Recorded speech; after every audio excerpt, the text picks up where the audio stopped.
নমস্কার বন্ধু, আমার চ্যানেলে সকলকে জানাচ্ছি স্বাগতম। আশা করি সবাই ভালো আছেন, সুস্থ আছেন এবং আমিও ভালো আছি। এখন বাজে সকালের 5টা, সমস্ত কাজ কমপ্লিট। এই দেখুন, আমাদের এখানে ঘট পুজোটাও হয়ে গেছে। সকালবেলা সমস্ত কাজ কমপ্লিট, বাসনগুলো মেজে মুজে সব রেখে দিয়েছি, চাটা বসিয়ে দিয়েছি। আপনাদের দাদা তো কাজে যাবে আজকে, আজকে ডিউটি জয়েনিং করবে। দেখুন, চাটা এদিকে বসিয়ে দিয়েছিলাম, চাটা ফুটছে এখন। বাসনগুলো সব গুছিয়ে রেখে দিয়েছে।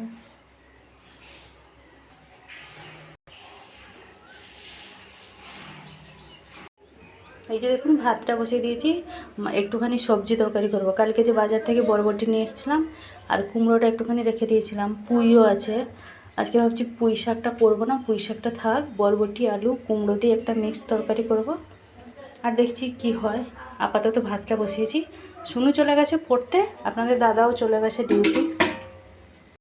শনিবার দিন এসে রবিবারটা থাকে যেরকম করে, আবার সোমবার দিন চলে গেলে মানে মনটা খারাপ হয়। তো কি করা যায় বলুন, পরের কাছে কাজ করলে এইরকম। নিজের একটা মানে মানে বিজনেস বা নিজের একটা ছোটোখাটো দোকানও যদি থাকে না, তবে নিজে কি বলুন তো স্বাধীনতা আছে, কিন্তু পরের কাছে কাজ করলে স্বাধীনতা জিনিসটা নেই, পরাধীন জিনিসটা হয়ে যায়।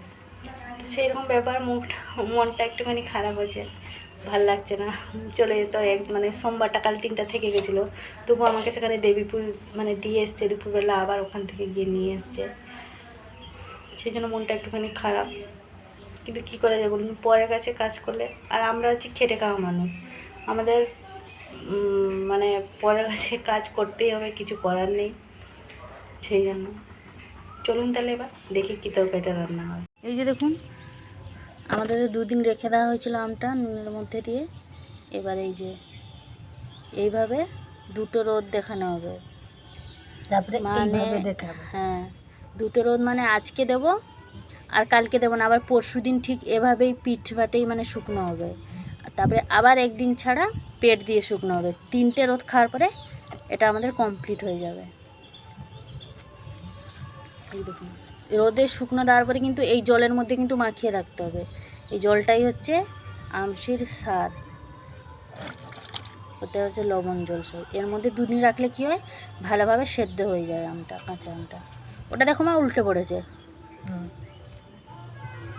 তবু সেদিনকে 3 জন বসে করলাম বলে তাড়াতাড়ি হয়ে গেছিলো আমগুলো ছাড়ানো।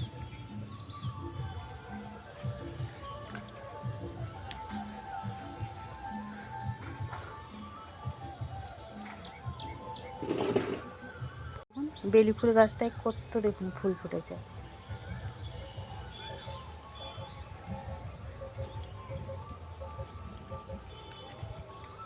দেখুন, একটাতে ধরেনি বলে এই যে আর একটা ছোট্ট মতন ওর মধ্যে দিয়ে দেওয়া হয়েছে।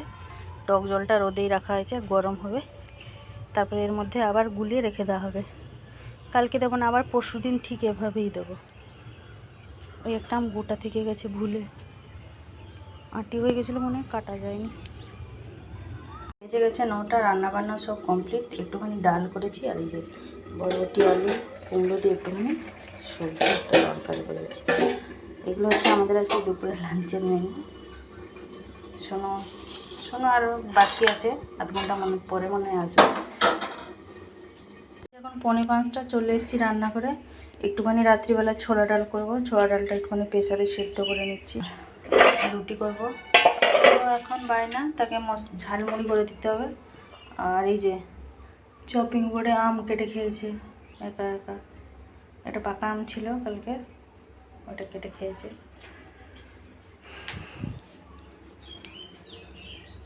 কি খাবি? কফি। শোনো, আবার টমেটো দিলে খাবে না, সেই জন্য একটুখানি পেঁয়াজ কুচি আর আমাদের আচার মশলা, একটুখানি আচার তেল, চানাচুর দিয়ে মাখিয়ে দিলে আমার মশলা মরে। লঙ্কা দেবো মা? না, খানা একটা লঙ্কা দিলে ভালো লাগবে না, আমাকে লঙ্কা ভালো লাগে না, অনেক ঝাল। লঙ্কা তো মিষ্টি লাগে, তবে ঝাল লাগে কে বললো? যা, বসে বসে খাবে চামচে করে। এই যে দেখুন, কালকে আইসক্রিম খেয়েছিল আর ফ্রিজে একটুখানি ছিল, এই বের করে খেয়েছে আইসক্রিম। আমটা খুব পছন্দ করে। আমাকে বলছে আর কিছু ফ্লেভার আনতে পারলে নি, আমটা নিয়ে এলে। ওর বাপি গেছিলো, ওই নিজে নিয়ে এসছে। ডালটা সেদ্ধ হয়ে গেছে, সিটি মেরে নিয়েছি প্রেসারে, এবার রুটিটা করে নেবো। তারপরে এগুলো সব ধুতে হবে জানেন তো, আম কেটেছিল সব চেপচেপ করছে।